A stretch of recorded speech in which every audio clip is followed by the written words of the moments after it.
The box had been sitting on the counter for weeks.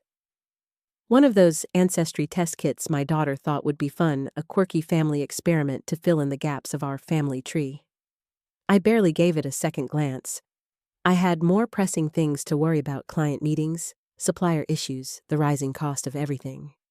But now, I can't stop staring at it, like it holds a secret it never should have been asked to reveal. It's strange how the most ordinary object can detonate your entire life. The results came back on a Monday. I remember that because we were all sitting around the dining table, my daughter Kayla scrolling through the email on her phone while her twin brother Jake was teasing her about how he was going to be more Viking than she was. They laughed. Kelly laughed. And then, silence. "Dad, this says you're not..." "It says we don't share DNA," Kayla said, her voice suddenly brittle, as if someone had yanked the floor out from under her. I thought it was a glitch. Some kind of error. There was no way those kids weren't mine. I remember the exact moment both of them were born. I cut their umbilical cords with shaking hands. I held them before Kelly did. And yet here we were. A blur. That's what the rest of the day became. Kayla cried. Jake said nothing at all, just walked out onto the back porch and stood there, with his fists clenched at his sides. Kelly went pale. Her eyes locked onto the screen, and I could see it in her face, the kind of terror you don't fake. I didn't say a word at first. I just stood up slowly, like a man trying not to spook the wild animal that has him cornered. I walked into the kitchen, picked up the same mug I use every morning, and stared at it for a full minute before I realized my hands were shaking. Then I heard her whisper, "I can explain." God help me, I almost laughed. Not because it was funny, because it was so absurd, so impossible, that laughter was the only thing standing between me and a complete breakdown. "I need air," I said. My voice didn't sound like my own. Outside, the world hadn't changed. The sky was still blue. The birds were still doing their annoying chirpy thing. The neighbors were out watering their hydrangeas. It felt like a cruel joke that everything could be so normal when my world had just cracked open like an egg dropped on tile. Kelly didn't follow me out. She knew. I sat on the front steps for a long time. Long enough for the sky to turn purple. Long enough for the mosquitoes to start biting. Long enough for the numbness to wear off and the questions to flood in. Had she cheated on me? Had there been someone else this entire time? Was I just the convenient fool who raised another man's kids? And the twins. Jesus, the twins. They were 17. My whole life had been built around being their dad, their coach, their protector, their late-night math tutor and Saturday morning pancake flipper. Now what? I didn't sleep that night. I sat in the living room, replaying memories like surveillance footage, birthday parties, scraped knee school projects, every damn moment that had meant something to me. I wasn't looking for signs she had lied. I was looking for a lifeline, some proof that even if I wasn't their biological father, I was still... something. Morning came. The house was quiet. Kelly came down the stairs, her eyes swollen and red. She opened her mouth like she was going to say something, but I held up my hand. "Not now," I said. I packed a bag. Just the essentials: laptop, toiletries, some clothes. I left my wedding ring on the bathroom counter. I don't know why. Maybe I wanted her to see it and feel a fraction of the devastation chewing holes through my chest. At the hotel, the desk clerk asked how many nights I'd be staying. I said 1. I've been here 3 so far. People say life can change in an instant. They usually mean it in the positive sense: winning the lottery, falling in love, getting the dream job. But they never talk about the kind of change that rips the soul right out of you. I haven't cried yet. I don't know why. Maybe it's shock. Maybe it's pride. Or maybe my tears are stuck behind a wall of disbelief so tall they'll need a wrecking ball to get through. I've read that trauma can distort time, make minutes feel like hours, hours like days. That tracks. Every time I close my eyes, I hear Kayla's voice again. Dad, it says we don't share DNA. I can still feel the pause after that. The way my stomach dropped. The way my heart stuttered like an old engine on a cold morning. I thought back to when Kelly and I first met fresh out of college, both of us working too hard, dreaming too big. We started our business together before we even started dating. She said I was the only person who understood her kind of ambition. I used to think that was romantic. Now I wonder if it was just convenient. The irony isn't lost on me. We built a company based on trust on handshakes and eye contact and gut instinct. We believed in each other when nobody else did. And now this. There's a phrase I keep repeating to myself, this isn't real, but it is. And the truth is cruel, unforgiving, indifferent. And yet, in the middle of all this wreckage, there's one thing I know for sure. I love those kids. No test result can change that. The thought of them finding out what this means, how it might make them feel like strangers in their own home, breaks me more than the betrayal itself. I'm their dad. That hasn't changed. But everything else has. The first night in the hotel, I left the TV on not to watch it, but to drown out the silence. I needed noise, something to occupy the space between thoughts. But no matter what channel I flipped to, I couldn't shake the ringing in my ears. A phantom sound. Like my brain knew something had ruptured and didn't know how to fill the void. I didn't tell anyone at first. Not my business partner, not my brother, not even my best friend. It felt too enormous, too raw. Like if I said it out loud, it would somehow make it more real. Instead, I walked around in a daze, brushing my teeth with too much toothpaste, wearing mismatched socks, forgetting what day it was. The room itself was sterile. Beige walls, stiff bed, a desk that wobbled if you leaned on it wrong. But it had a window, and through it, I watched people live their lives as if the world hadn't just kicked me in the gut. A couple walking their dog. A kid in a backpack, probably late for school. A woman in scrubs, eating a granola bar on the go. Life in all its messy, mundane glory kept going, and I just sat there paused. Kelly texted me the second morning. Kelly, please, talk to me. I know I don't deserve it, but I need to explain. Explain! I stared at the message like it was written in a language I used to speak. What could she possibly say that would change the fact that our whole foundation had been built on a lie? Still, I didn't block her. I didn't respond either. I just let the phone buzz in my hand like a pulse trying to remind me I was still alive. I thought about going for a run, something to get the endorphins moving, but I couldn't summon the energy to move past the door. Instead, I laid on the bed and stared at the ceiling. The fire alarm's red light blinked every few seconds. That rhythm became my heartbeat. I don't know how long I stayed like that. Long enough to remember that night when Kelly and I made up after our fight. The fight. The moment everything apparently changed. We had argued about expanding the business too fast. She wanted to open a second location. I thought it was too risky. It turned personal fast. I told her she didn't respect my judgment. She said I didn't trust her instincts. The next morning, I left. 2 weeks. I was gone 2 weeks. Crashed on a friend's couch, sulking like a man half my age. We didn't talk the first few days. Then one night, she showed up at my door. No makeup, hair a mess, eyes tired, but she looked like home. She cried, I cried. We talked, we laughed. Then we made up in every sense of the word. A few weeks later, she told me she was pregnant. I remember the way her voice cracked when she said it. I thought it was emotion. Now I wonder if it was guilt. I pulled out my laptop and opened our old photos.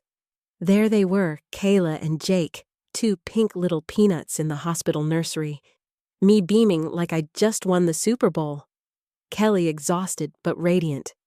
Everything looked perfect. Painfully perfect. And then the doubts crept in like fog. Did she know right away they might not be mine? Or did she really believe, really hope they were?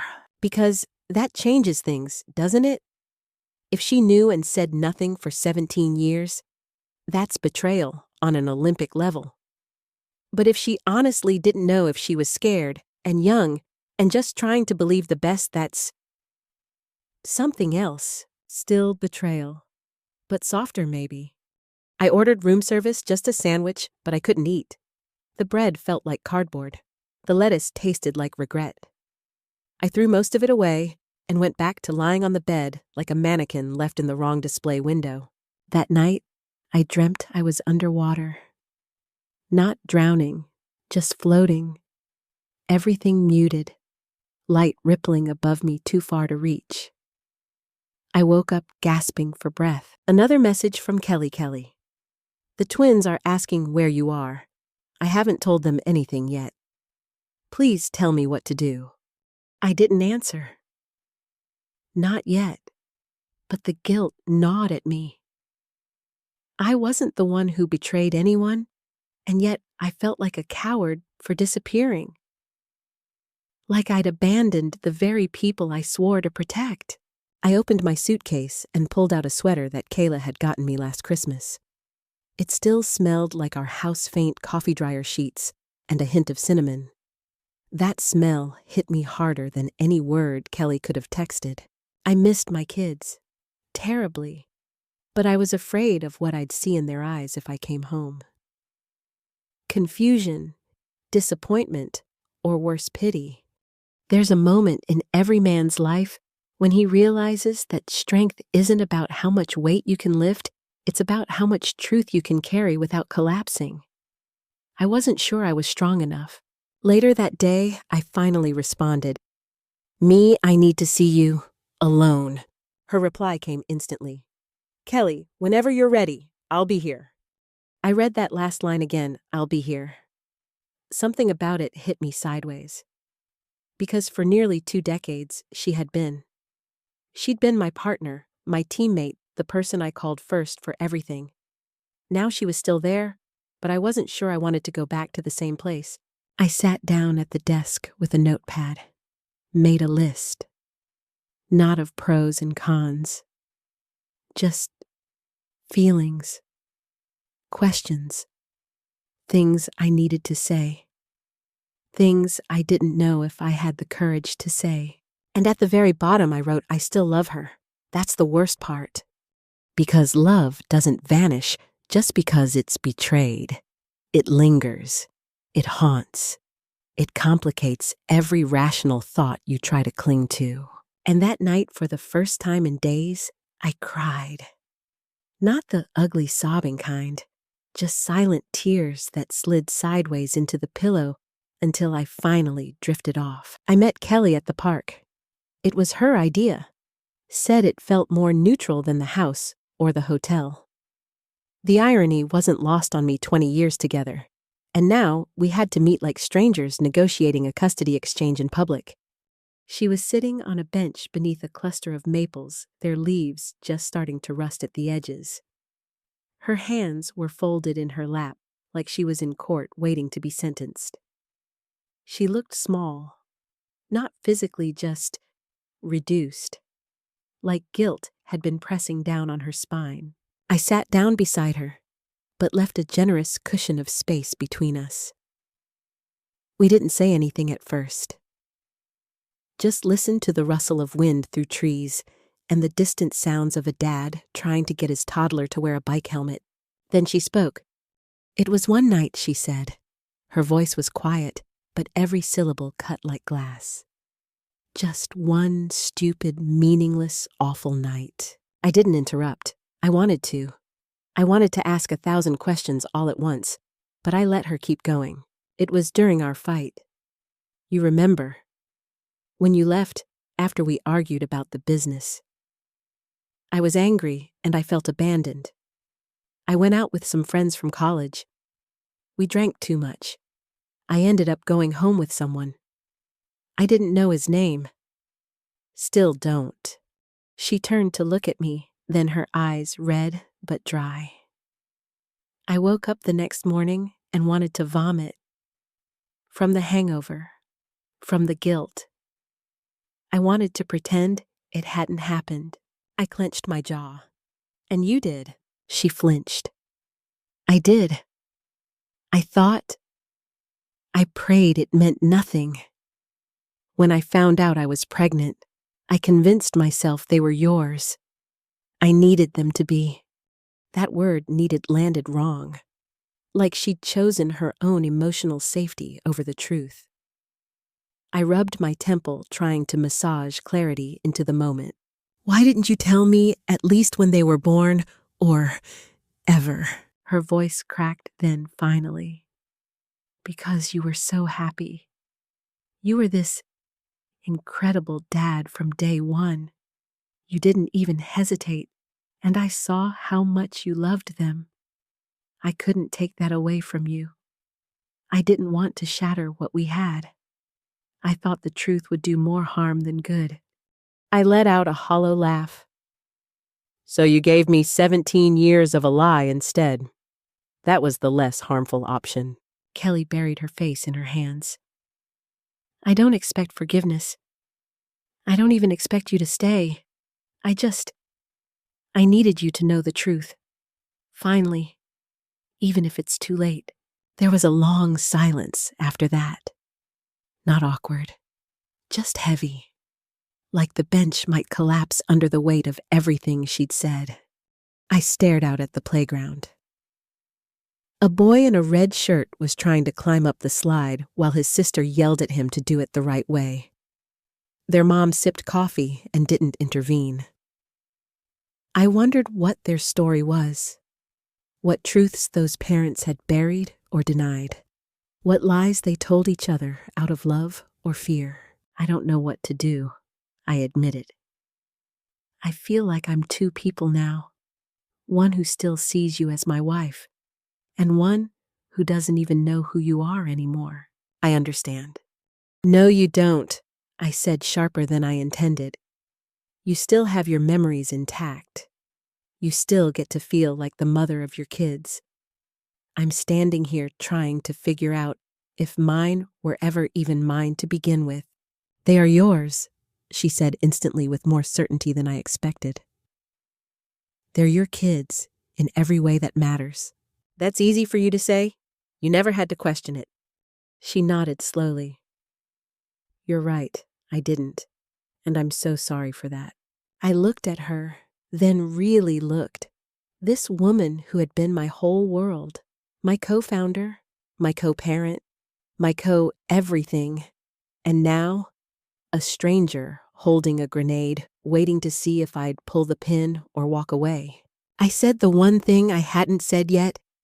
I still love you. Her breath hitched. But I don't know if I can ever trust you again. She reached for my hand. I let her hold it just for a moment. It felt both familiar and foreign, like hearing a song you used to love before it became associated with something awful. Whatever happens, she whispered, please don't shut me out from the kids. We have to figure this out together. They need us. Both of us. I didn't respond, not because I disagreed, but because I knew how fragile I was. If I opened my mouth, I might beg her to take it all back to undo it. But life doesn't have a rewind button. Only play and pause, and sometimes stop. When I left the park, I didn't look back. At the hotel, I collapsed onto the bed, my head pounding. I pulled out a notebook and wrote one sentence across the top of a page. Everyone in the family still argues whether the truth set us free or destroyed everything. I stared at those words for a long time. Then I flipped the page and wrote the names of my children. Jake, Kayla. No asterisks, no footnotes, just their names.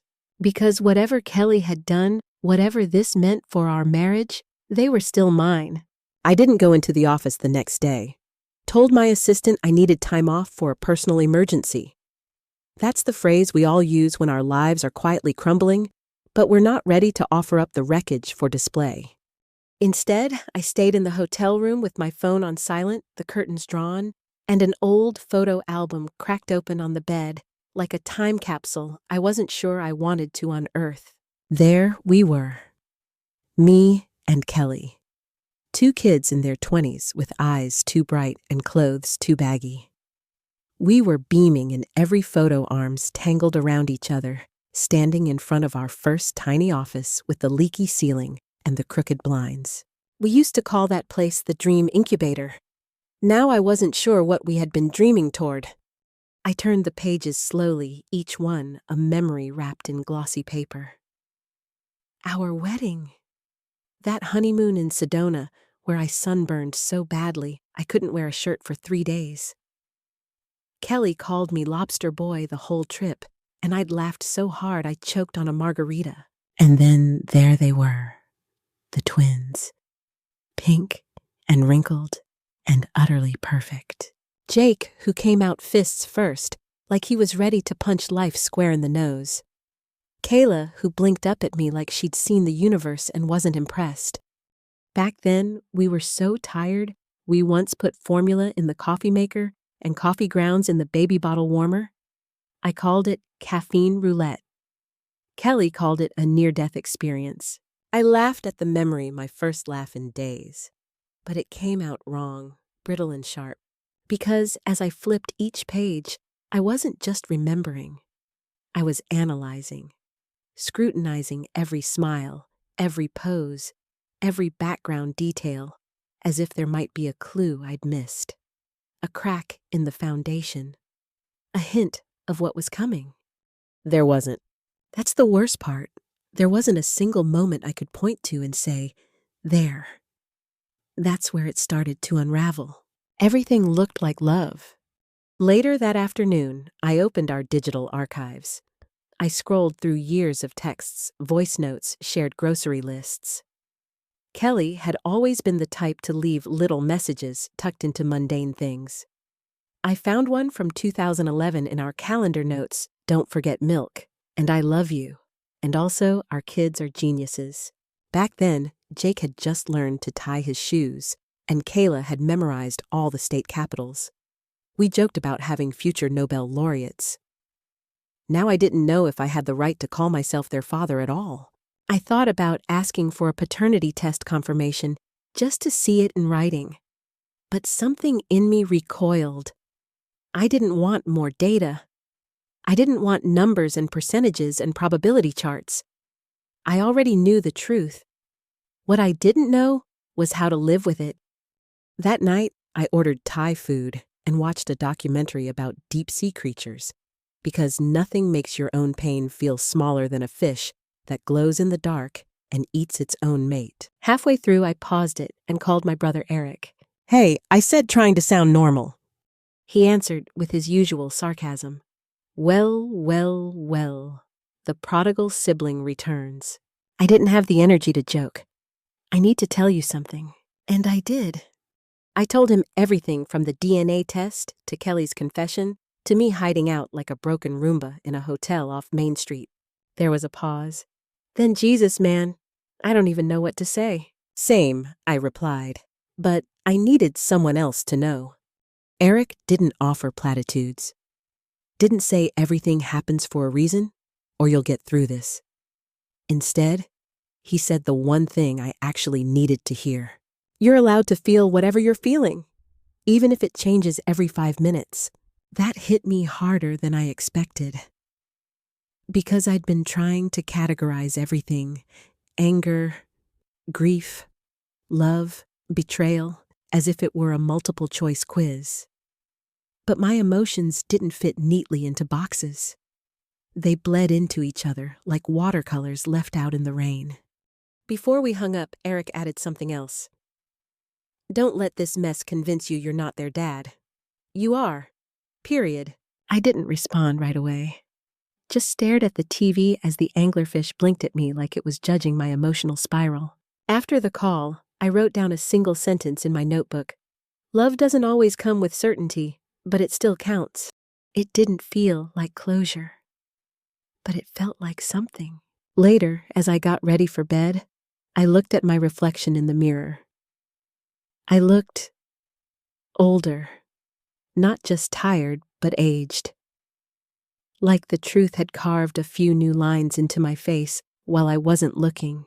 I tried to picture Kelly again, our early days, our late nights brainstorming logo designs at 2 a.m., the way she used to talk to our plants like they were co-workers. I used to think she was quirky. Now I wasn't sure if I'd just romanticized everything about her.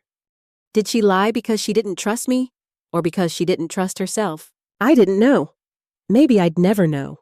But as I crawled into bed, one thought stayed with me. If she could hide that from me, what else did I never see? On Wednesday morning, I shaved. It wasn't some grand, symbolic act. I just looked in the mirror and saw a man who hadn't touched his face in 3 days and decided that looking human might be a good place to start. But as the razor moved across my skin, I couldn't help thinking, this is the face she lied to. Every day for 17 years. Still, the world turns, and our business doesn't pause for betrayal.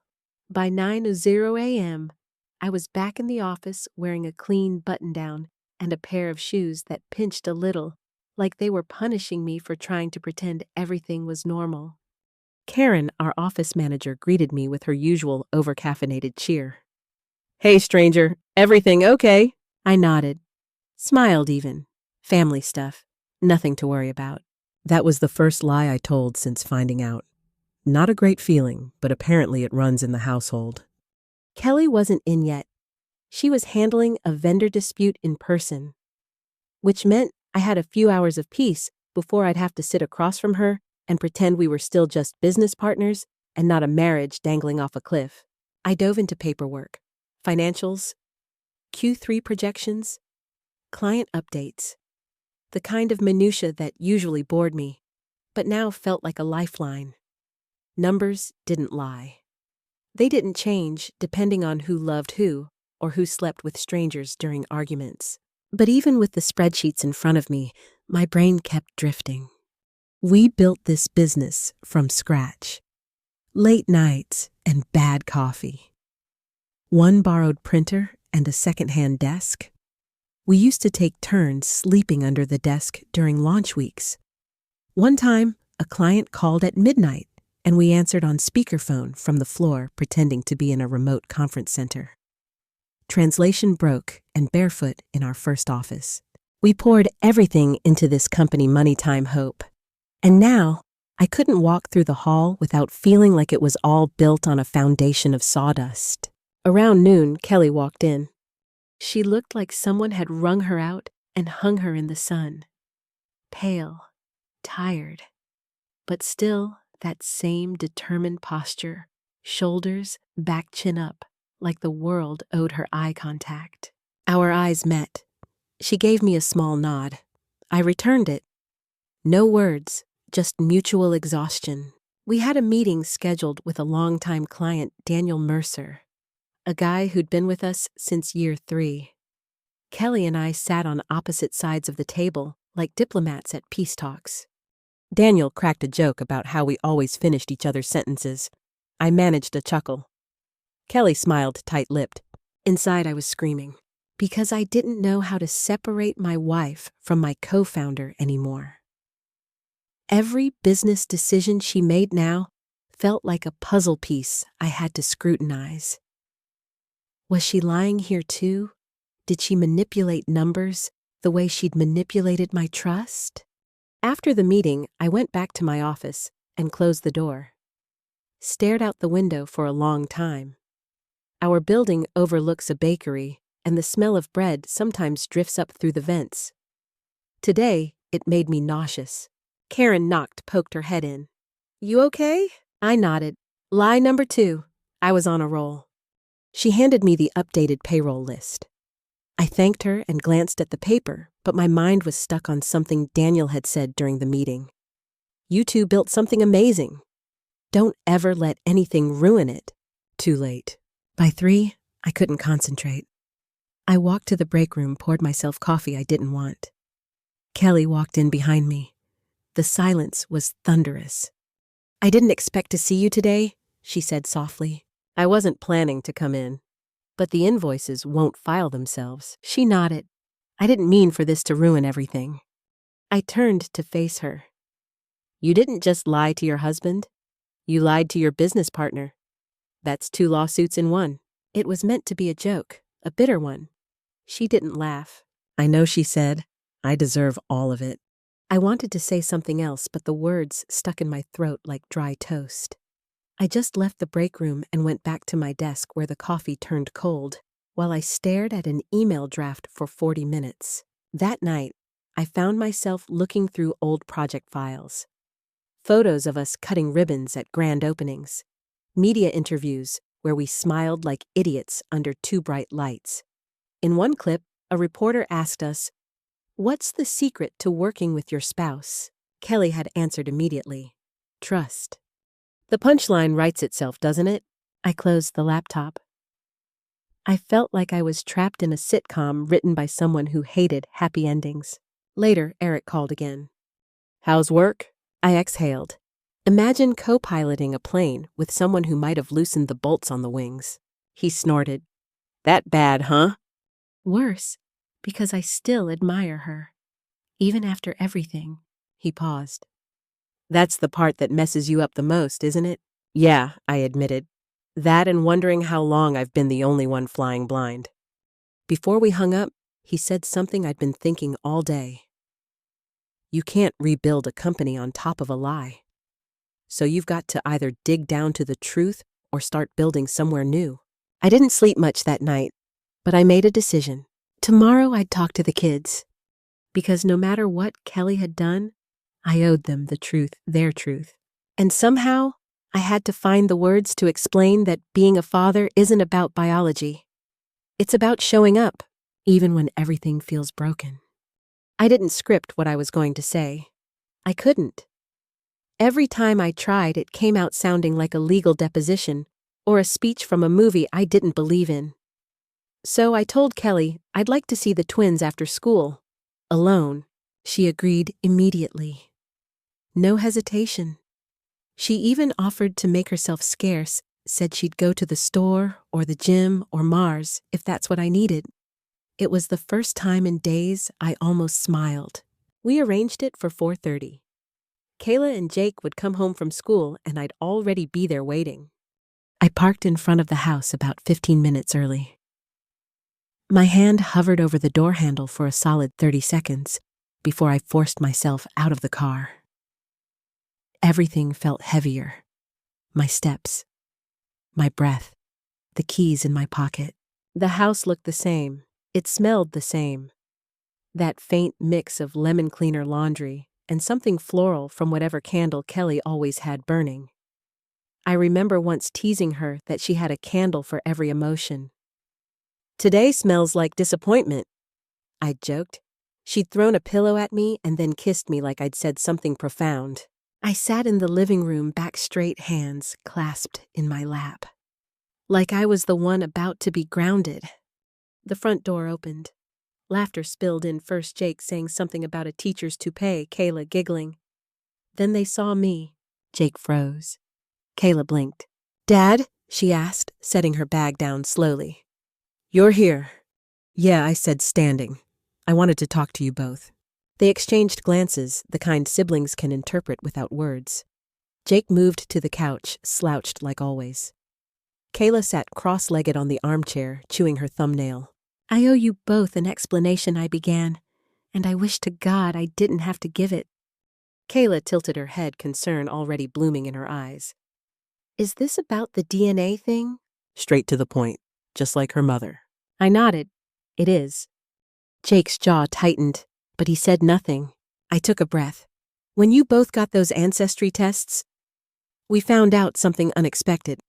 Something that's hard to talk about." Kayla's eyes filled with tears instantly. You're not our dad." I moved to sit on the coffee table facing them directly. I am your dad. That hasn't changed. It never will. But biologically, no, I'm not. Jake rubbed his palms on his jeans. How's that even possible? It happened before you were born, I said gently. Your mom and I had a rough patch early in our marriage. We were apart briefly. During that time, she made a mistake. A one-night stand. She thought the timing meant you were mine. She hoped. But the test showed otherwise. Kayla was crying now, silent tears streaking down her cheeks. Jake looked like someone had unplugged him from the wall. I didn't know, I added quickly. Not until the test. And when I found out, it broke me. But not because I don't love you. That hasn't changed. Nothing could ever change that. Kayla stood up, walked over and hugged me with surprising force. Her body shook. You're my dad, she whispered. I don't care what some test says. I wrapped my arms around her. And you'll always be my daughter. Jake stood too, but didn't move.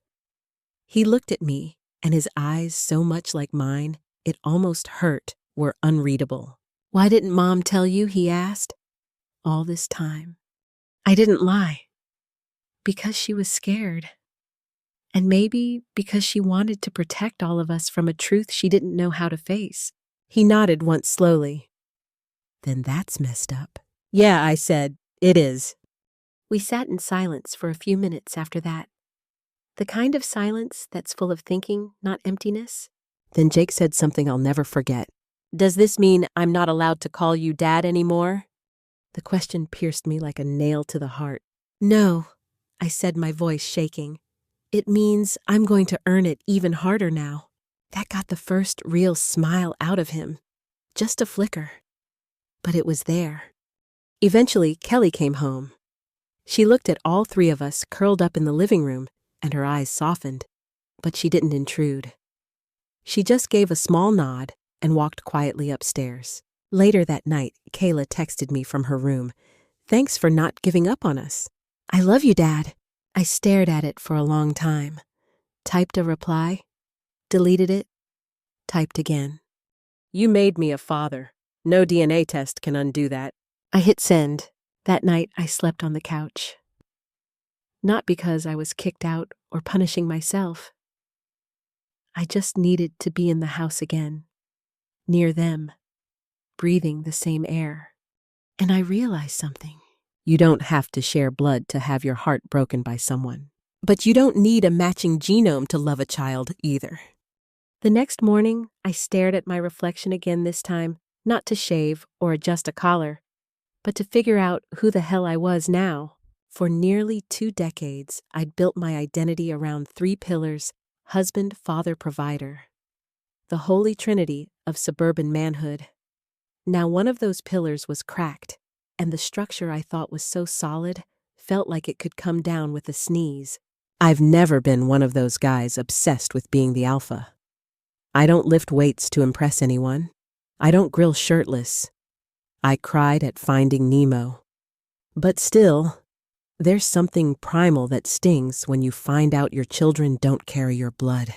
It hits you in the core, the part that wants to leave a legacy, to pass something forward that's undeniably yours.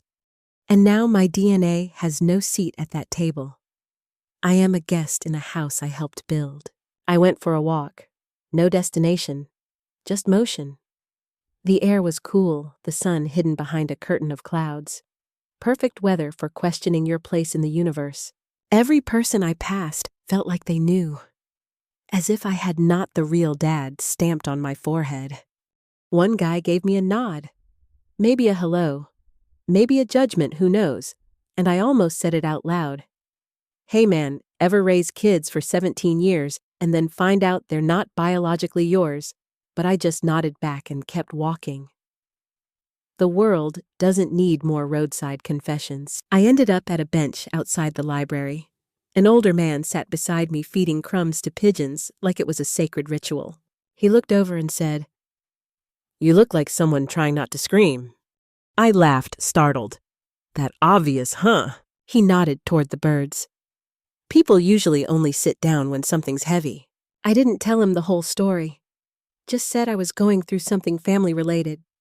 He nodded again, as if that alone explained everything. My daughter didn't speak to me for 8 years, he said. When she finally came back, I didn't care why she left. I just held on. I didn't know what to say, so I just asked, "Do the pigeons help?" He grinned. Not even a little. We sat in silence for a while, and then I walked back home. Kelly was in the kitchen chopping vegetables like they'd personally wronged her. She looked up as I entered, cautious. Hey. We danced around each other like strangers in a narrow hallway. It's funny 2 people can build a life together, raise kids, share toothbrushes on vacations, and still not know how to look each other in the eye after a truth bomb goes off. I talked to the kids, I said. She set the knife down slowly. How'd it go? They were incredible, she smiled. Of course they were. They're yours. That word again.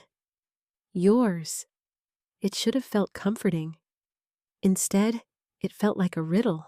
Later that night, after the kids were in bed, I sat in my office and opened a photo album Kayla had made for me 2 Father's Days ago. She'd titled it, "The World's Best Dad Even When You Burn Toast." Each page was filled with drawings, captions, Polaroids of me, holding them as toddlers, reading to them, teaching Jake how to throw a curveball, dancing with Kayla in the living room while wearing a pink tiara. The kind of moments that don't go viral, but stay with you forever. I flipped to the last page. She'd written in big bold letters, "You're not just our dad, you're our favorite person." I closed the book and leaned back, blinking fast. That was the first time in days I didn't feel like an imposter. But then I remembered a conversation I'd had with my own father when I was 14. We were at a baseball game. He turned to me and said, "When you have kids one day, you'll understand what it means to see yourself live again." I remember nodding like I understood. But now, what does that mean for me? Do I get to see myself live again in Jake's stubbornness, in Kayla's dry wit? Or does that belong to someone else? It's a stupid thought, but it's stuck. Am I just the stand-in while some stranger unknowingly shares my children's faces? And here's the kicker, I don't even want to find him. Not because I'm scared, because I'm selfish. I don't want to share. There's a phrase I've always hated, blood is thicker than water. Usually said by people who've never had to mop up the mess left behind when someone bleeds you emotionally dry. That night, I sat down with Kelly. First time we'd really sat down together since the park. "I need to ask you something," I said. "Okay. Did you ever suspect they might not be mine? Deep down, I mean?" She swallowed hard. For about 3 weeks, I panicked. But the doctor said the timing lined up with when we got back together. I wanted to believe him. I nodded. "So you chose the version of the story you could live with?" "Yes." "And what about me? Did you ever wonder if I deserved to choose the truth too?" Her eyes filled. Every day. And I was terrified of what you'd do if I gave it to you. I didn't yell. Didn't walk away. I just looked at her and said, "You should have trusted me enough to find out." That night, I didn't sleep next to her. But I didn't leave the house either. Because I was starting to realize something vital. The man I thought I was. He's still here, just more bruised, more honest. And maybe a little stronger than he gave himself credit for. The thing about betrayal is that everyone becomes an expert the moment you mention it. Suddenly, your life is a group project, and everyone wants to weigh in, friends, family, even your dry cleaner, who just happens to overhear a phone call you didn't realize was on speaker. Stay for the kids, they say, like it's a button you press on a vending machine. Insert heartbreak, receive happy family. I didn't know what to do, so I did what I always do when life gets overwhelming. I made a list. Column A, stay. The kids need stability. The business survives. The marriage could recover. Column B, go. Trust is shattered. Resentment is corrosive. Sleeping next to someone who hid the truth feels like drinking from a cracked glass. I stared at that list for 2 hours and still had no clarity. So I called my mother. She always answers on the second ring. "Hey, baby," she said. "You sound like a man who just burned the roast or caught the flu or both." I didn't sugarcoat it. I told her everything. The test. The truth. Kelly's confession. The quiet house. She was silent for a long moment. "Then, honey, do you remember the time your father forgot your 7th birthday?" I blinked. Barely. "That's the point. You remember the day we made you a triple-decker pancake cake to make up for it, though, right?" "Yeah, with whipped cream that collapsed like a dying balloon." "Exactly. People mess up. Sometimes in ways that take a minute to fix, sometimes in ways that can't be fixed. Your job isn't to pretend it didn't happen. Your job is to decide if the rest of it still matters enough to fight for." I paused. "Everyone else keeps saying I should stay for the kids," she chuckled. "Then everyone else can come live your life. Staying only for the kids is how you end up 2 decades deep in silent dinners and separate vacations." After we hung up, I sat with that for a while. Staying for the kids felt noble on paper. But what does it look like in real life? Hushed arguments behind bedroom doors, polite tension over family meals. Kids who grow up thinking, love is a performance you put on for company. That night, I met up with Marcus, one of my closest friends, and our company's legal advisor. He'd known Kelly and me since the beginning. "I'm not asking for legal advice," I said over beer and bad wings. "I just need someone to be real with me." Marcus took a sip.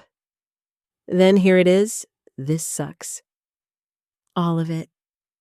But the real question is, do you still like her?" I blinked. "What?" "Love is complicated. You can love someone and still want to throw a shoe at their face.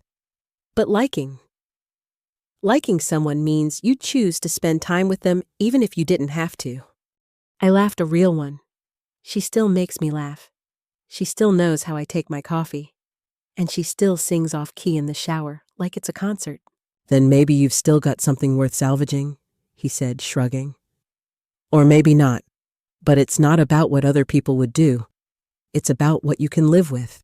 On my way home, I passed the old high school where Kelly and I first spoke about starting our own business. I remember her saying, we should be our own bosses. We already argue like partners. It had made me laugh so hard I choked on my coffee. We were fearless back then. Scrappy, broke, in love with ideas and each other. I missed that version of us. Later, after the kids went to bed, Kelly and I ended up in the kitchen, both reaching for the same glass. Our fingers touched. We didn't flinch. "Everyone's telling me what I should do," I said. She leaned against the counter. "Yeah, me too. Most of them say, stay for the kids." She nodded. "And what do you say?" I thought for a long moment. "Then I don't want to stay just for the kids. But I also don't want to go just because I'm hurt." She looked down. "That's fair." "I need time," I said. "Not to punish you. Just to figure out if I still want us." She nodded again, slower this time. "Take whatever time you need." There was a silence. Then she added, "You know, Jake asked me yesterday if things would ever feel normal again." "What did you say?" I said maybe not, but maybe we could find a new normal. That stuck with me. Because the truth is normal is just a setting on the washing machine. Real life is messier. And families. Families are built in the aftermath when you sweep up the broken pieces and decide what's still worth keeping. As I got ready for bed that night alone again on the couch, I scribbled something in my notebook. The kids don't need perfect parents. They need honest ones. So maybe the question isn't whether to stay for them. Maybe it's, can we stay for ourselves too? The morning started with the smell of French toast. Kelly was making breakfast a rarity lately, and the kitchen smelled like nostalgia. Cinnamon butter and something softer. Hope, maybe.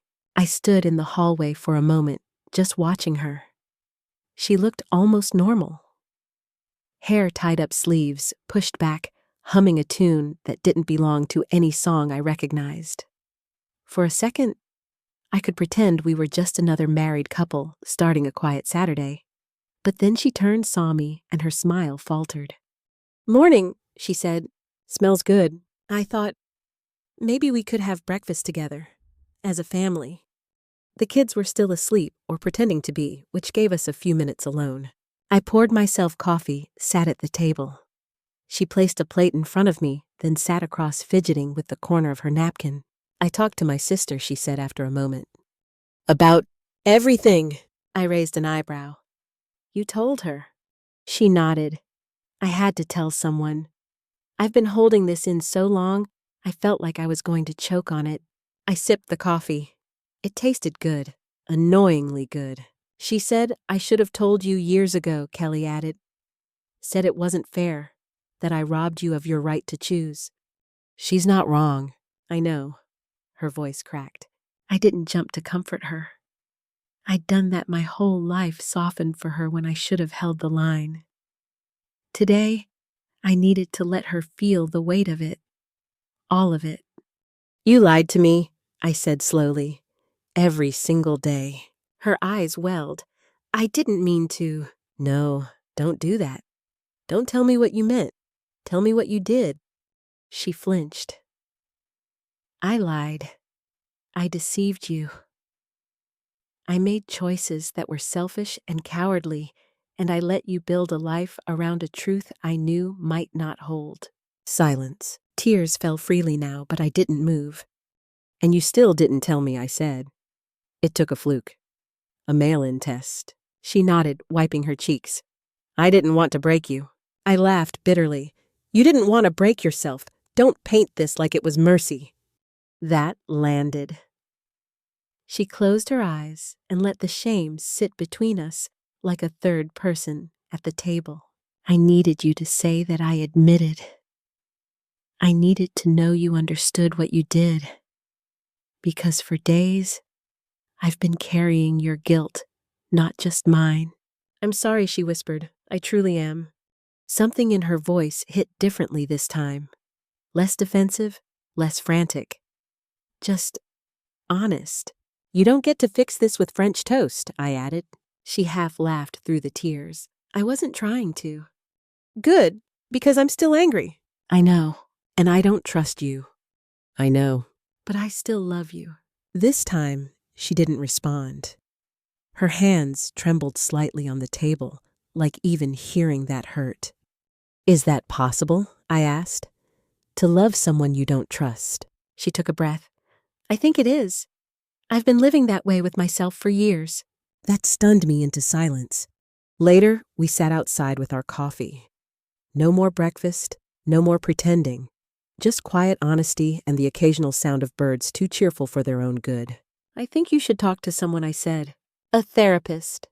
"Yeah, and not just for us. For you. You've been carrying this for a long time." She nodded. "And maybe you should too." "I already talked to someone." She looked surprised. "You do?" "Started this week. Through the employee wellness program. I figured if I was going to lose my mind, I might as well do it with a co-pilot." She laughed, really laughed this time. And something softened in me just a hair. "I'm not asking for your forgiveness yet," she said. "I know I haven't earned it." "You're right, but I want to try." I nodded. "Then try." That afternoon, we told the kids we were starting therapy. As a couple and separately. Jake nodded like it was no big deal. Kayla asked if she could come to one, just to listen. Everyone in the family still argues whether that day was the turning point or just the eye of the storm. Some say it's the moment we started healing. Others, okay. Mostly Jake say it was just when we learned how to cry in front of each other without making it weird. But that night, something new happened. I let her hold my hand, not out of forgiveness, not out of obligation, but because in that one small moment, I didn't want to be alone in my anger anymore. Because love doesn't cancel out pain, but sometimes it makes room for it. And rage, as it turns out, is easier to carry when someone's willing to walk beside you in it. It's a strange feeling living with someone you love, but don't trust. You notice things you never paid attention to before, how long they take to answer a question, how often their voice hesitates before a reply. Every word, every glance becomes a data point. You're no longer just a spouse, you're a full-time analyst of micro-expressions and emotional subtext. Kelly and I were back to sleeping in the same bed, but there was an ocean between us. Not a violent one, just still and wide. We barely touched, barely spoke in the dark. Sometimes I'd lie awake and listen to her breathe, wondering if she was also pretending to sleep, wondering the same things I was. The kids, to their credit, adjusted faster than we did. Maybe that's the resiliency of youth, or maybe it's the unshakable instinct of children to protect what feels like home. They didn't treat me any differently. Jake still asked for gas money. Kayla still roped me into watching painfully slow British baking shows. And every so often, they'd glance between Kelly and me with quiet curiosity, like we were a science experiment they weren't allowed to interfere with. Our couples therapy sessions began every Thursday at 6:30 p.m. Dr. Ramona Kells, late 50s curly gray hair, half glasses, and a tone that said, "I've seen everything, and you two won't surprise me." She started with a simple question. Why are you still here? I looked at Kelly. She looked at me. Neither of us spoke for several seconds. Then I answered. Because leaving would feel like quitting, and staying feels like trying. Kelly added softly. Because even after everything, I still see him when I close my eyes. Dr. Kells nodded. Good, that's a start. Now let's tear it down to the studs. Over the following weeks, we excavated everything: old fights we never resolved, resentments. We forgot to unpack fears we didn't know how to voice. One session, Kelly admitted she had always felt inadequate as a mother. She said getting pregnant saved her from feeling like a failure. That hurt more than I expected. Not because she felt that way, but because I never saw it. Another time, I admitted that I often defined my self-worth by being a provider. That every time I felt financially unstable, I feared she'd stop seeing me as enough. She squeezed my hand during that session. First time in weeks. But the real turning point came on a quiet Tuesday night at home. We were doing the dishes side by side. The kids had gone upstairs, the house humming with a kind of fragile peace. I handed her a plate. She dried it, then said, "You don't look at me the same way." I paused. "What do you mean?" "You look through me. Like I'm a page in a book you've read too many times, but now you're trying to see if the author slipped in a secret message." I put down the sponge. "I don't want to see you as a liar." "But you do." "Yes," I said. "But I also see you as my best friend, my business partner, the woman who brought our kids into the world, my wife. And some days, I don't know which version I'm talking to." Her voice broke. "I wish I could go back. Change it." "I know." And in that moment, something shifted, because love without trust is a contradiction, but it's also real. It exists in the tension between betrayal and forgiveness. It's choosing to show up even when you're unsure of the script. One night, I found myself watching her sleep. I used to do it when we first got married. Not in a creepy way, just a quiet admiration. Back then, she slept like someone with nothing to prove. Now her brow furrowed even in rest. That's what betrayal does. It doesn't just scar the betrayed. It reshapes the betrayer. It's like a ghost you both live with, bumping around the hallway, opening drawers you thought were closed. Dr. Kells asked us once, "Can you build something new together?" Not rebuild. Rebuild assumes you're going back. I'm asking if you can build something entirely different with all of this as your foundation. I didn't answer in that moment. But weeks later, I wrote something in my journal. Maybe we don't need to erase what happened. Maybe we just need to rewire how it fits into our story. Not forgiveness, not yet. But grace. And grace, I've learned, is quieter than you think. It doesn't arrive with a trumpet. It slips in through the door when you're too tired to keep being angry. That week, Kelly and I sat on the back porch with tea. It wasn't planned. I walked out, and she followed. We watched the moon rise, a thin slice of silver in the sky. She nudged my arm, barely touching. "You remember when we used to talk about retiring in Italy?" I smiled. "Yeah, you said you wanted to learn to make real pasta." She grinned. "Still do." "I just want to be able to take naps without guilt." We laughed. It was small, but it was real. That's what love without trust looks like. It's not fiery. It's not even romantic. It's soft, cautious, worn. Like an old sweater you keep reaching for even though it's frayed at the sleeves. And sometimes it's enough. We had a photo wall in the hallway. Black frames arranged in a tight grid, vacations, birthdays, random Tuesday afternoons frozen in time. I used to love walking past it. Used to run my fingers along the frame edges like Braille reading the life we'd built. One morning, a few weeks after therapy started, I paused there longer than usual. There we were in Cabo, sunburned and blissful. There were the twins, age 4, covered in frosting from a cake they'd insisted on decorating themselves. There was Kelly holding a bouquet at her sister's wedding, caught mid-laugh, her eyes full of light. And I realized something. I wasn't looking at pictures anymore. I was looking at ghosts. Each photo whispered the same thing. "This is what you thought it was." I walked into the kitchen, opened a drawer, and pulled out a hammer and a box.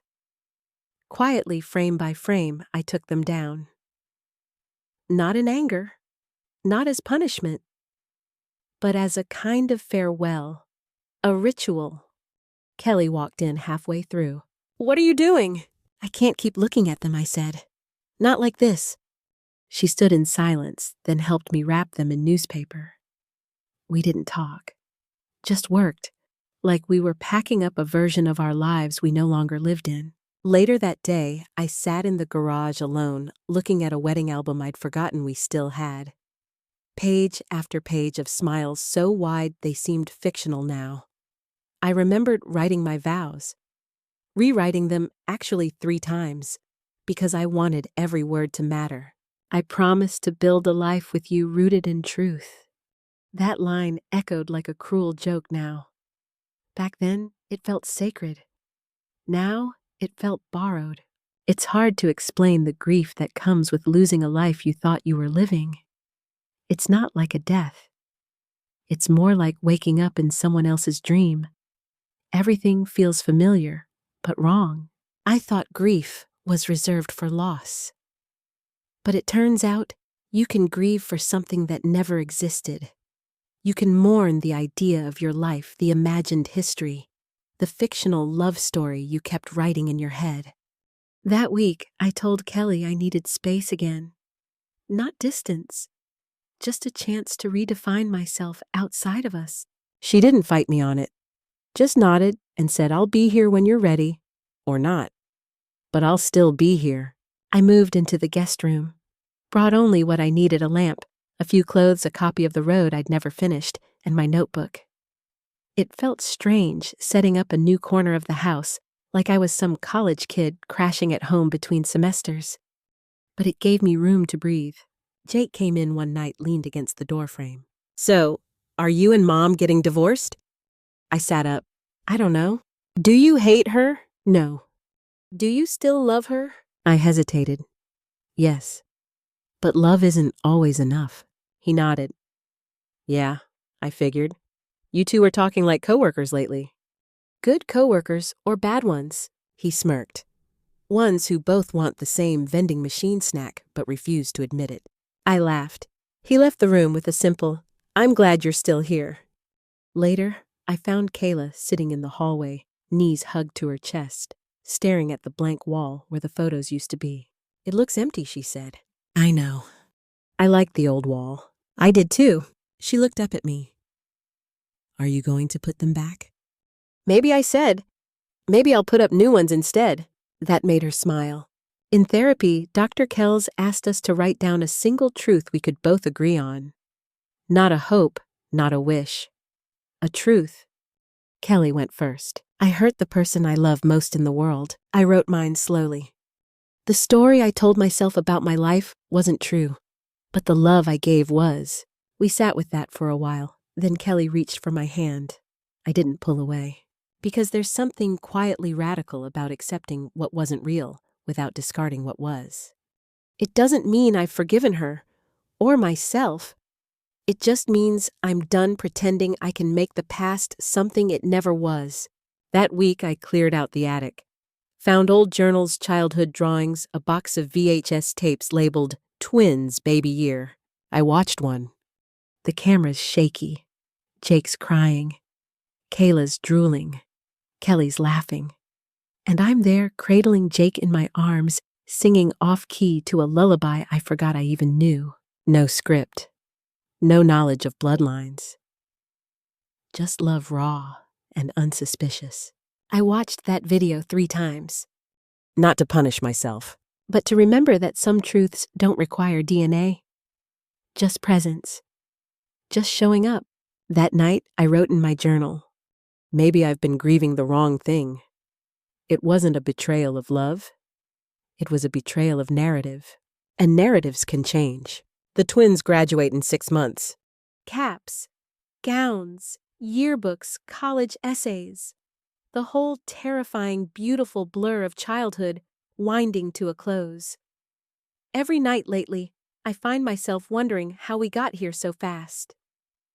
One moment, I was strapping car seats into the back of a beat-up Honda, and the next, Jake's asking if he can borrow the car to take his girlfriend out to dinner. And Kayla. She's applying to schools out of state. She says she wants to study psychology, maybe help people make sense of their minds. I joke that she could start with ours. In all the chaos, no one asks anymore if we're okay. They've stopped tiptoeing around the truth. Maybe it's because we've stopped doing it too. We're still in therapy, individually and together. Kelly and I aren't back to where we were. We might never be. But something quieter has settled between us. Not passion, not resolution. Something like acceptance. Some nights I still sleep in the guest room. Other nights I drift into our bed. No one makes a big deal of it. No announcements, no expectations. Just a tired man choosing where he can rest his head. And I've found peace in something I never expected to say. I am their father, even if I am not their dad by blood. It's not a slogan. It's not a Facebook post with dramatic font. It's a quiet knowing, the kind that only comes after everything has been tested and what remains still holds. A few weeks ago, Jake asked me to help him fix a dripping faucet in the upstairs bathroom. He could have called a plumber or YouTubed it, but he wanted me. Standing there under the sink flashlight in my mouth tools slipping in my hand, I realized this is fatherhood. Not biology, not legacy, just being there, wrench in hand, elbow deep in pipe grime. Kayla asked me recently, do you ever wonder what your life would have been like if the test never happened? I thought about it. I'd probably still be pretending everything was perfect, I said. Do you miss that? No, I told her, because perfect wasn't real. But you are. She didn't say anything after that. Just leaned her head on my shoulder, and we sat there in silence. It was one of those rare teenage moments, fleeting but pure. Kelly and I still run the business together. It's easier now, strangely. The armor is off. No more pretending to be perfect partners, just real ones. She apologized again last week out of the blue. We were closing a deal, and as she handed me a contract, she said, "Thank you for still being my teammate." I nodded. We've always been better as a team. We didn't hug. We didn't cry. We just signed the deal and went out for coffee like any two people trying to rebuild something brick by brick. Everyone in our family still argues whether the DNA truth destroyed us or saved us. Kayla thinks it made us stronger. Jake still thinks it was a cosmic-level plot twist. I tend to agree. As for me, I've stopped trying to rewrite the story. Now I just live it. I wake up. I go to work. I listen to my kids complain about teachers and college applications, and the horrors of cafeteria food. I fix faucets. I walk the dog. I fold laundry with mismatched socks and wonder why we even bother buying pairs. And I love them. Every single day. Not because they share my genes, but because they share my life. A few days ago, I was cleaning out the garage again, and I found a note taped to the inside of an old moving box. Kayla's handwriting. Probably from when she was 10. Dad, if you're reading this, it means you found my secret treasure. You're the best dad ever. Even when you forget my math homework. Love, Kayla. I sat on the cold garage floor for a long time, holding that note. And I cried, because in the end, the truth is cruel. But it's also clarifying. It burns away illusions and leaves you with what's real. And what's real? Is that I showed up. I stayed. I loved. And I still do. That's enough.